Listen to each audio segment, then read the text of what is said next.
जनवरी 2026 की सर्द हवाओं के बीच नई दिल्ली के साउथ ब्लॉक में एक ऐसी हलचल मची है जिसने दुनिया के बड़े बड़े रक्षा विशेषज्ञों को चौंका दिया है।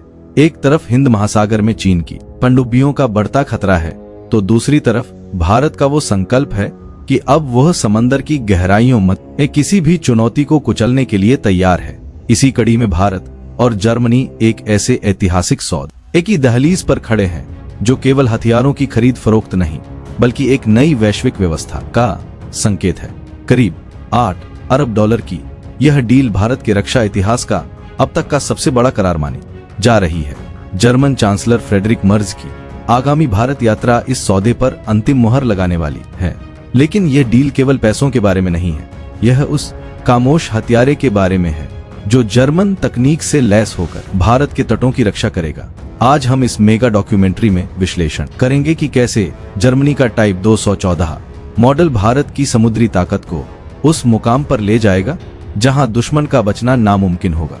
जर्मन चांसलर फ्रेडरिक मर्ज की पहली भारत यात्रा केवल एक शिष्टाचार भेंट नहीं है, बल्कि यह जर्मनी की दशकों पुरानी रक्षा नीति में आए एक भूकंप का परिणाम है।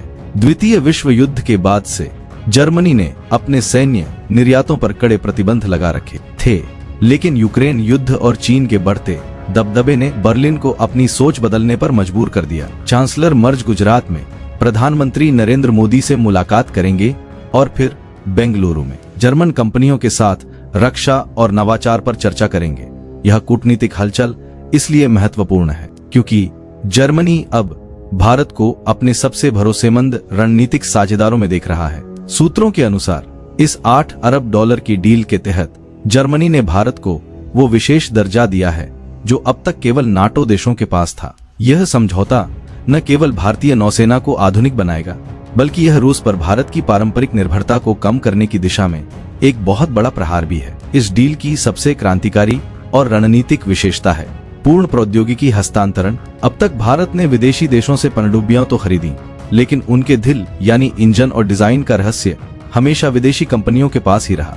लेकिन जर्मनी की कंपनी थिसेनक्रुप मरीन सिस्टम्स और भारत की सरकारी company Mazagon dock shipbuilders limited के बीच होने वाला यह समझौता इस परंपरा को तोड़ देगा। पहली बार जर्मनी पनडुब्बी निर्माण की वो गुप्त तकनीक भारत को सौंपेगा जिससे भारत अपनी पनडुब्बियां खुद डिजाइन और विकसित करने में सक्षम होगा। यह समझौता आत्मनिर्भर भारत के सपने को हकीकत में बदलने वाला सबसे बड़ा कदम है।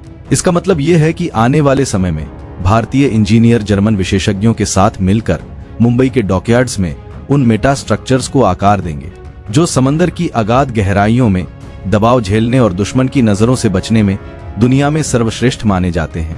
भारतीय नौसेना के पास वर्तमान में फ्रांस की 6 स्कॉर्पियन कलवरी क्लास पनडुब्बियां हैं और 3 और खरीदने की योजना थी। लेकिन जर्मनी के साथ इस मेगा डील के बाद फ्रांस के साथ होने वाली नई खरीदारी पर अब संकट के बादल मंडरा रहे हैं। रक्षा विशेषज्ञों का मानना है कि जर्मनी की टाइप 214 NG पनडुब्बियां तकनीकी रूप से फ्रांस की स्कॉर्पियन से एक पीढ़ी आगे हैं। जर्मन पनडुब्बियों की सबसे बड़ी खूबी उनका एयर इंडिपेंडेंट प्रोपल्शन सिस्टम है, जहां पारंपरिक डीजल इलेक्ट्रिक पनडुब्बियों को अपनी बैटरी चार्ज करने के लिए हर 2 से 3 दिन में सतह पर आना पड़ता है। वहीं जर्मन तकनीक वाली ये पनडुब्बियां लगातार 3 हफ्तों तक पानी के अंदर रह सकती है। यह खूबी उन्हें एक अदृश्य शिकारी बनाती है क्योंकि सतह पर न आने के कारण दुश्मन के रडार और सैटेलाइट्स उन्हें ट्रैक नहीं कर पाते। इसी स्टेल्थ क्षमता और लंबी दूरी तक मार करने की शक्ति के कारण भारत ने फ्रांस के बजाय जर्मनी की ओर कदम बढ़ाए हैं। चीन ने हिंद महासागर में अपनी पनडुब्बियों का जाल बिछाने के लिए पाकिस्तान को 8 हांगोर क्लास पनडुब्बियां देने का वादा किया है। इस चीनी खतरे को भांपते हुए भारत के लिए प्रोजेक्ट 75I का सफल होना अनिवार्य था। जर्मनी की ये 6 अत्याधुनिक पनडुब्बियां हिंद महासागर के उन चौक पॉइंट्स जैसे मलक्का जलडमरु मध्य पर भारत की पकड़ को लोहे जैसी मजबूत कर देंगी। इन पनडुब्बियों में न केवल टॉर्पीडो और एंटी शिप मिसाइलें होंगी, बल्कि वे ब्रह्मोस जैसी सुपरसोनिक मिसाइलों को भी ढकने में सक्षम होंगी। जब ये 6 जर्मन गॉड्स भारतीय बेड़े में शामिल होंगे तो चीन की नौसेना के लिए अंडमान से लेकर अरब सागर तक की राह एक मौत का कुआं बन जाएगी। यह सौदा सीधे तौर पर बीजिंग को एक संदेश है कि भारत अब रक्षात्मक नहीं बल्कि अपनी समुद्री सीमाओं पर पूर्ण प्रभुत्व स्थापित करने की दिशा में बढ़ चुका है। $8 अरब का यह निवेश केवल युद्धपोतों पर खर्च नहीं होगा, बल्कि ये भारत के डिफेंस इकोसिस्टम में जान फूंक देगा। मझगांव डॉक में हजारों नए रोजगार पैदा होंगे और सैकड़ों छोटी भारतीय कंपनियों को इस हाईटेक प्रोजेक्ट का हिस्सा बनने का मौका मिलेगा।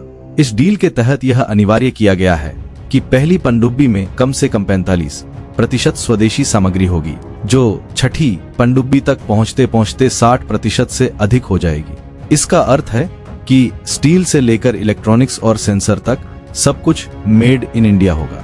यह प्रोजेक्ट भारतीय नौसेना के भविष्य के प्रोजेक्ट 76 के लिए एक बुनियादी पत्थर साबित होगा। जर्मनी से मिलने वाली यह तकनीक भारत को उन चुनिंदा देशों की कतार में खड़ा कर देगी जो दुनिया की सबसे जटिल मशीनरी यानी सबमरीन बनाने में महारत रखते हैं।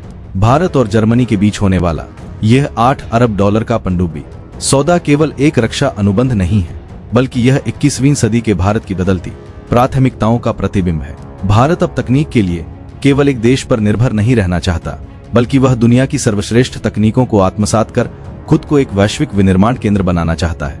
चांसलर मर्ज और प्रधानमंत्री मोदी के बीच होने वाली यह हाथ मिलाई समंदर की लहरों के नीचे एक नए इतिहास की पटकथा लिखेगी। आने वाला समय साक्षी होगा कि कैसे जर्मन इंजीनियरिंग और भारतीय साहस ने मिलकर हिंद महासागर को एक अभेद्य दुर्ग बना दिया। भारत की यह नई ताकत न केवल क्षेत्रीय शांति सुनिश्चित करेगी, बल्कि किसी भी विस्तारवादी शक्ति के लिए एक दीवार बनकर खड़ी होगी। दोस्तों, भारत और जर्मनी के बीच होने वाली इस ऐतिहासिक मेगा सबमरीन डील पर आपकी क्या राय है? क्या आपको लगता है कि फ्रांस के बजाय जर्मनी को चुनना भारत का एक सही फैसला है? क्या ये जर्मन पनडुब्बियां चीन और पाकिस्तान की संयुक्त नौसैनिक चुनौती को खत्म करने में सक्षम होंगी? यदि आपको भारत की बढ़ती समुद्री शक्ति और इस $8 अरब की डील का यह विस्तृत विश्लेषण पसंद आया है, तो अपनी राय हमें कमेंट बॉक्स में जरूर बताएं। आपको यह वीडियो पसंद आया हो तो इसे लाइक करें, अपने दोस्तों के साथ शेयर करें और हमारे चैनल को सब्सक्राइब करना न भूलें। मिलते हैं अगले वीडियो में।